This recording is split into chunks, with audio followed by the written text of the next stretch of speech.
Salut mes petits, j'espère que vous allez bien. Bienvenue sur ma chaîne. Aujourd'hui, un nouveau blog. Aujourd'hui, un nouveau vlog où j'aimerais partager avec vous comment est-ce que je réalise la robe que ma petite cousine m'a demandé de lui réaliser. Et actuellement, là, je n'ai pas encore commencé à réaliser la robe. Je sais même pas comment je vais la réaliser, mais je tiens quand même à lui faire plaisir. Et j'espère que ce modèle vous plaira aussi. J'ai pensé à vous. Je me suis dit, si je réussis à réaliser ce modèle, c'est un modèle qu'elle a vu sur Pinterest, je vais partager le tutoriel avec vous. Sûrement, ça pourra intéresser quelqu'un. Voilà. Si tu arrives sur ma chaîne pour la première fois, moi je m'appelle Irène, tu peux m'appeler Hiro. Hiro, c'est mon nom du quartier. Bienvenue sur la chaîne. N'hésite pas à t'abonner si ce n'est pas encore fait. Si tu es déjà abonné, merci pour ton abonnement et n'hésitez pas à liker, à partager les vidéos. Donc voilà, le problème c'est que je n'ai plus assez de temps devant moi, à peine 2 jours parce que dans 2 jours, elle va s'en aller. Donc du coup, j'espère vraiment réussir sa création. Nous sommes aujourd'hui dimanche. Oui, c'est le dimanche 23 août où je suis en train d'enregistrer cette vidéo et j'espère la terminer. Donc pour commencer, d'abord je vais analyser le modèle pour voir un peu quels sont les éléments qui entrent en jeu avant de me décider comment est-ce que je vais transformer le patron. Pour elle, c'est une première fois, donc j'ai juste à prendre ses mensurations et tracer son patron, ne serait-ce que de base jusqu'au niveau de la taille, parce que c'est un agencement de, voilà, de 2 modèles. C'est un agencement de pièces en fait. Donc, on va se lancer.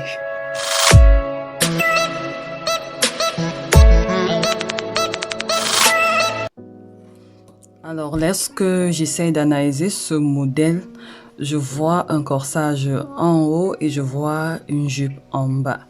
Et ici, au niveau de la taille, je vois comme s'il y a de l'élastique. Et au niveau des manches, j'ai l'impression que ce sont des manches un peu comme des manches volantes. Vous voyez, du genre, lorsqu'on coupe, je sais même pas comment expliquer ça. Bref, comme une frange en fait. Et quand je regarde, j'ai l'impression que au niveau des épaules, ça déborde des épaules. C'est-à-dire, il n'y a vraiment pas de manche apparente lorsque je regarde comme ça. Je sais pas si c'est ça, mais sinon, en gros, j'ai l'impression que ça déborde l'épaule normale et c'est après ça qu'on a la frange là au niveau de la manche. Donc du coup, le corsage en haut, il est vraiment large et c'est au niveau du corsage qu'il y a cette transformation. Donc lorsque je regarde, je vois une jupe patineuse en bas et sur le haut, voilà, juste une transformation du corsage. Et le dos, je pense que le dos, il est pareil, genre fermé. Parce que ici, dès qu'on détache le nœud, on peut enfiler facilement la robe. Maintenant, ça sera au niveau de devant, la tâche que je dois déterminer à quel niveau est-ce que je veux attacher. Parce qu'il faudrait que ça couvre la poitrine. Heureusement, la petite, elle n'a pas assez de poitrine, donc ça va. Parce qu'une comme moi, là, c'est que c'est mort. Donc ici, donc, je vois que je dois faire une jupe patineuse, mais qui va aller avec de l'élastique. J'ai un tutoriel là-dessus. Et je transforme le corsage, je fais ça un peu large et puis je rajoute les volants juste au bord. Franchement, c'est facile à parler, on va voir ce que ça donne sur papier.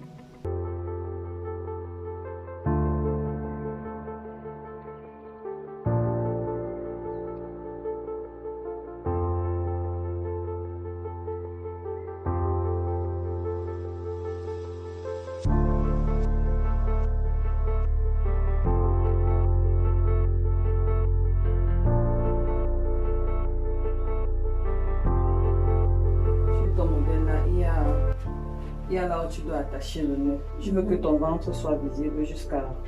Parce que la jupe doit s'arrêter. Il faut que la jupe ne doit pas être ici là. La jupe doit être ici comme ça là. Et il y a un vide quand tu vas attacher le nœud. Tu veux que... c'est-à-dire quand il y aura la jupe ici. Voici la jupe qui sera ici. Oui. Et maintenant ici là tu dois attacher le devant là. Oui. Combien d'espace tu veux que ta peau se voie? Entre la jupe et oui. Je vois. Tu veux que ça soit beaucoup bien juste un peu. Parce que tu vas attacher le nœud, quand tu vas attacher, il y a la peau qui va se voir. Parce que si c'est vide. Pourquoi? Tu veux que ton ventre soit... Non, un peu. Ok. Donc, et tu veux que la jupe arrive jusqu'où? Ici comme ça. Ok.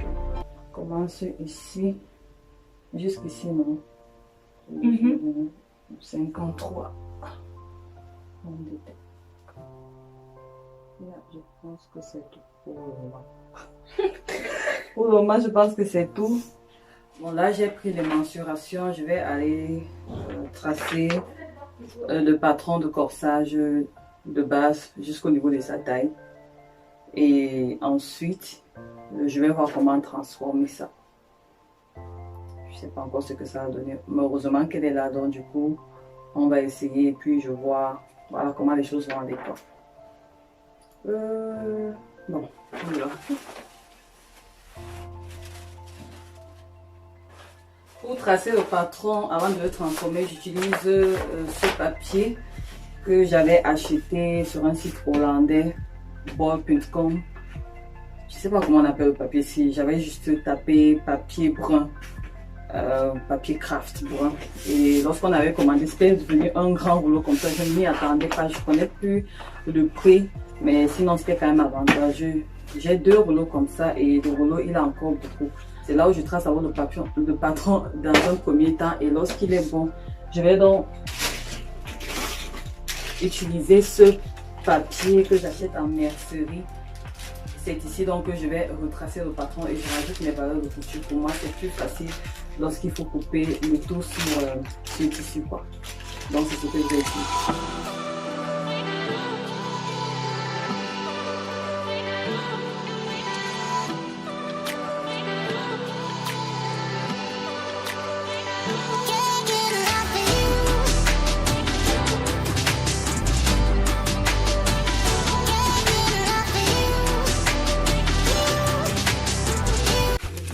Voilà, là j'ai transformé le patron.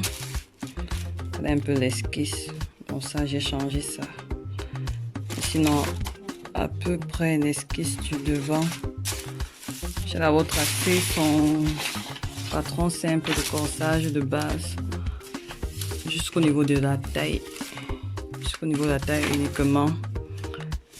Et ensuite j'ai décalqué le devant. J'ai rajouté la longueur au niveau de l'épaule. Il fallait remonter puis rallonger. Et voici le devant. Donc je vais essayer d'abord sur une toile parce que voilà, pour être vraiment sûr, de peur de gâcher le tissu quoi. Donc je vais essayer sur une toile et elle va essayer comme ça. Je pourrais aller à la couture proprement dite. Voilà, je vais d'abord faire sur la toile parce que pour éviter de mauvaises surprises, comme elle est là, donc je vais faire la toile. Et là, j'ai un vieux drap. L'astuce pour essayer les vieux draps. Donc ça, c'est un vieux drap que j'avais reçu d'un tonton qui déménageait. Donc je vais couper là-dessus et juste la partie de haut. Et on va essayer.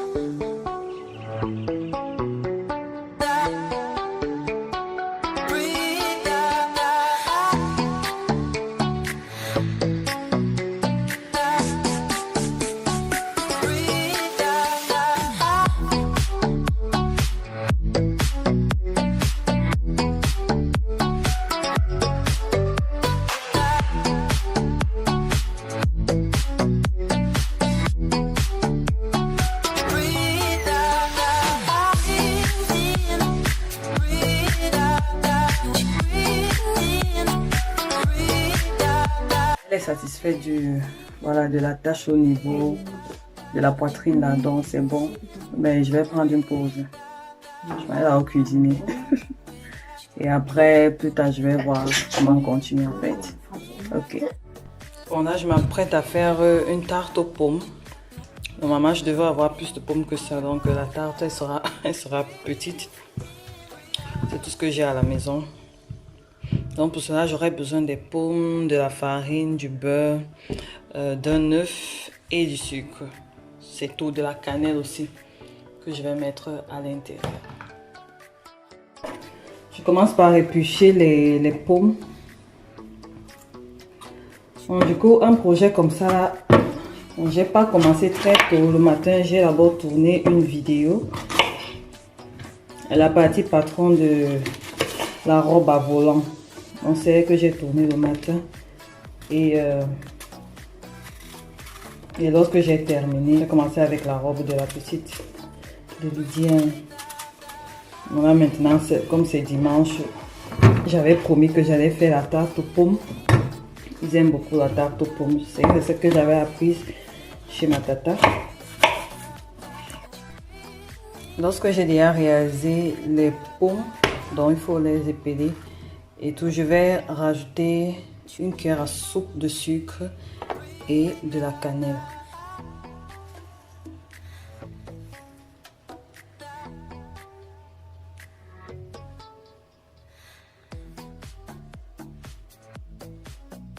Vraiment, il n'y a pas de quantité.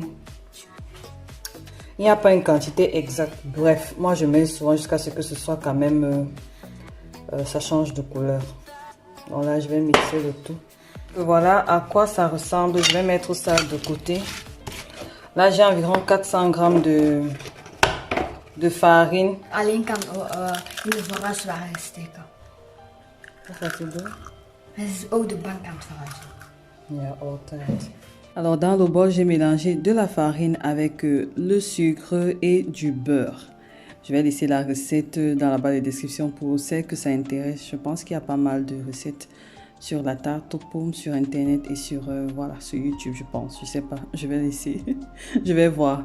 Donc du coup, j'ai séparé les boules comme ça en 3 et la première pâte, je vais la pétrir pour que ça fasse le fond de la tarte. Donc je vais pétrir comme ça avec ce rouleau et je l'habille comme ça. Bon là, c'est pas parfait.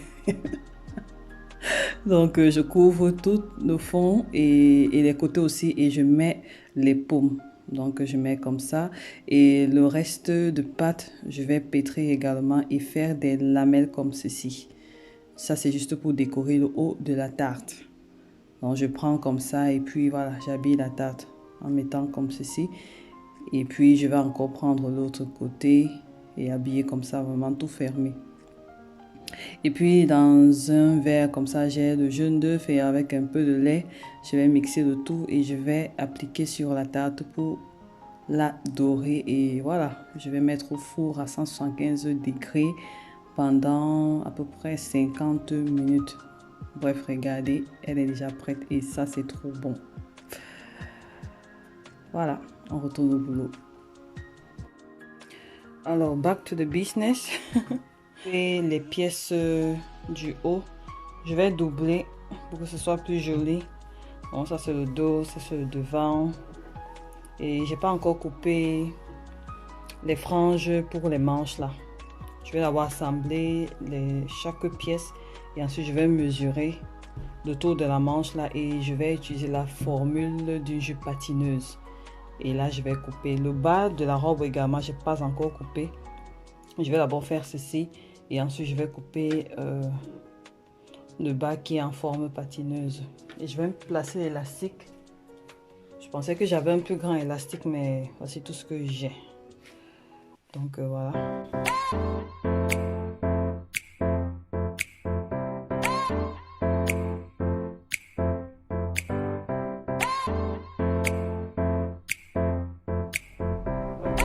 Nous sommes le lendemain matin, lundi. Il est 7 heures. Je vais continuer avec la robe et la terminer. Parce que j'ai un autre projet sur lequel je dois travailler. Donc j'ai doublé. Vous voyez là, j'ai doublé. Ici aussi, c'est double. C'est cette partie qui va rester vide. Donc ceci, je dois monter. Le reste, je dois monter cela à la jupe. La jupe aussi, elle est déjà coupée, le bas de la jupe patineuse. J'ai coupé à me référant sur le tour de bassin puisque je compte mettre l'élastique au niveau de la taille. Donc mon élastique aura la mesure de la taille de la personne pour que ça puisse faire, voilà. Donc je vais monter tout ça. Le souci c'est que je n'avais plus un grand élastique. Donc je pense que je vais faire une grosse bande et je vais passer ces deux élastiques parce que je trouve ceci trop petit. Je ne sais pas si ça sera joli comme ça. Bref, je vais voir. Donc là, j'ai réalisé deux bandes. La première bande, je vais d'abord la monter sur la jupe et ensuite je vais monter le haut. Et après, bref, après je sais pas, on verra.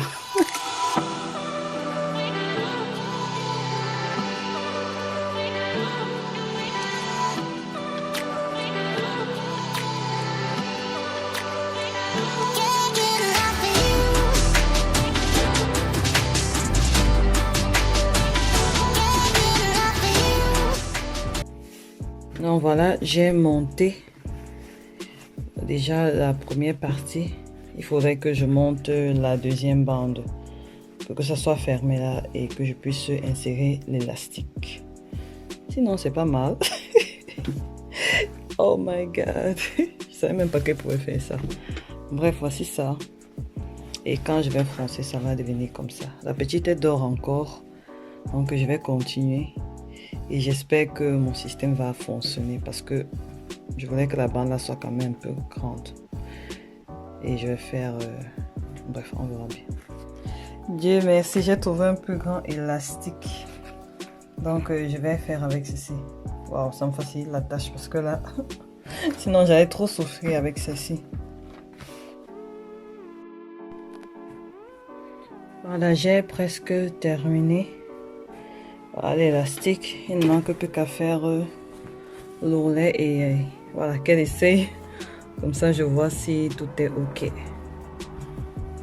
Voilà. Sur le dos.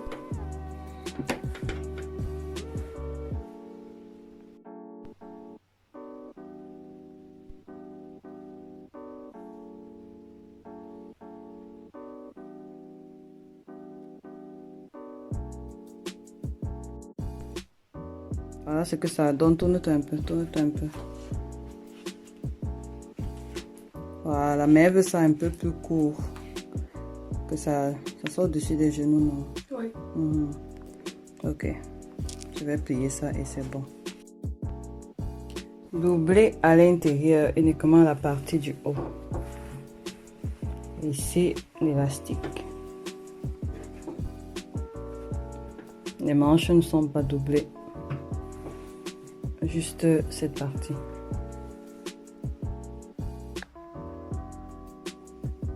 Et là, c'est le devant. Et voilà l'ouverture. Le devant, il est un peu plus ample.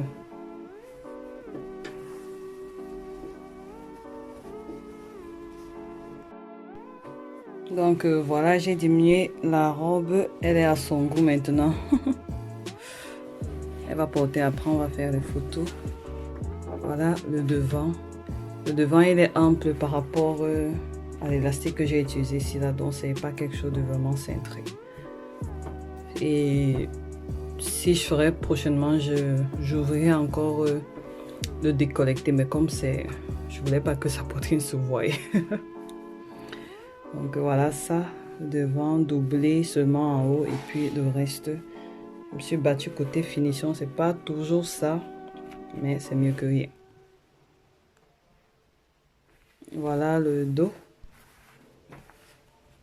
Donc comme j'ai pas de sujeteuse, j'ai fait des coutures rabattues. Donc, pour que ça soit quand même propre. J'ai ma petite étiquette là. Je dois refaire d'autres. Donc voilà ça.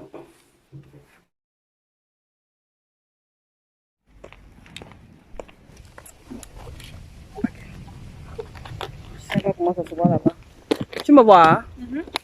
Ok, là nous sommes en train de faire les photos pour la robe de Lydiane. Quelques photos dont j'aurais besoin pour mes posts Instagram et Facebook et vous montrer la création. Donc je vais donner le téléphone à Gaëlle, elle va filmer. Tu filmes bien, hein? Parce que moi je suis derrière, je suis en train de filmer. Donc arrête comme ça là. Je filme aussi les gens. Tu dois filmer les gens, soit tu te places derrière moi. Ok. Derrière. Voilà.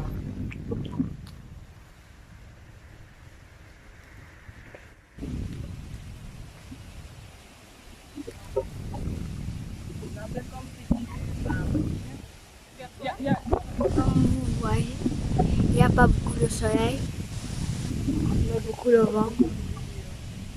Mais pour la chance, il n'y a pas la pluie. Plus.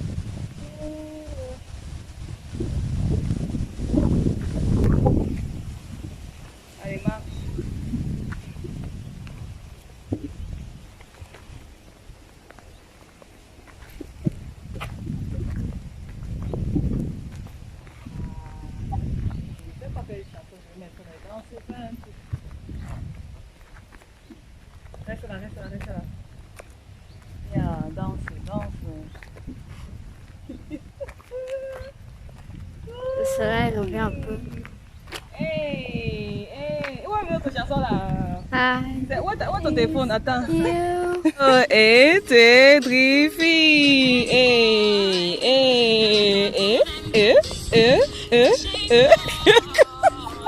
Tout la folie avec moi. Ouais, Seigneur, pitié.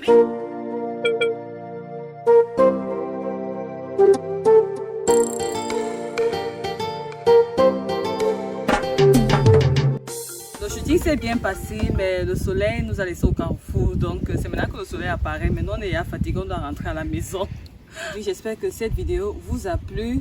C'était pour vous montrer le processus de la création. Voilà, de ma création. Elle a choisi le modèle, il fallait juste que je fasse. Je ne savais pas comment procéder. J'ai trouvé la solution en chemin. Donc je vais partager le DIY avec vous. Je ne sais pas si j'aurais partagé. Voilà, pour le DIY, je laisse le lien dans la barre de description. Je ne sais pas si j'aurais déjà partagé ou j'aurais partagé après. Bref. Alors, le tutoriel couture et patronage de ce modèle sera en ligne la semaine prochaine, mercredi prochain, sur ma chaîne YouTube. J'espère que cette création vous a plu. Vous pouvez la refaire pour vos enfants, pour vos jeunes filles, les adolescentes là. Vous pouvez faire un modèle comme ça pour elles, que ce soit en wax ou avec un tout autre tissu. Avec un autre tissu, le tombé sera différent parce que ça sera encore plus léger. Conseille vraiment un tissu qui est encore plus léger. Ça sera tout à fait joli. N'hésitez pas voilà, de liker la vidéo, de partager, de commenter et de voir encore là. D'abonner et de vous abonner. Bisous. Bye bye. À la prochaine. Et alors.